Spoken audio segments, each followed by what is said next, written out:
నేను అనేది ఏంటంటే ఈరోజు ఏమనుభవించి ఏ అనుభవ జ్ఞానం చేత శ్రేష్టమైన వాటి యందు దృష్టి నిలిపి అభివృద్ధి పథంలోనికి రావాలని కోరుకుంటున్నాం. ఆలోచించాలి.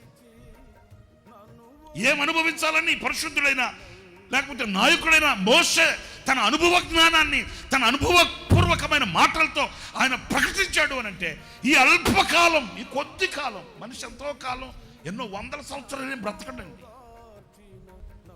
అప్పుడప్పుడు మన పితరులు పెద్దోళ్ళు వాళ్ళు ఏదో పాపం 300 సంవత్సరాలు 700 సంవత్సరాలు బతికారంట పాపం.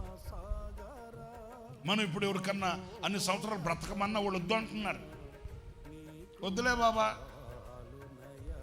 అన్ని సంవత్సరాలు మనం బతకలేములే, బ్రతికినా మనం ఉండలేములే, ఉన్నా మనం చూడలేములే, ఈ బతికిన బతుకు చాలులే, దేవుడు పిలిచేసుకుంటే సరిపోతుందిలే అనుకుంటున్నారు. కానీ వాళ్ళు బతికిన అన్ని సంవత్సరాలు బ్రతకాలని ఆశించడం కూడా ఆశించట్లే. ఎవరన్నా ఫోన్ చేసినప్పుడు చూడండి,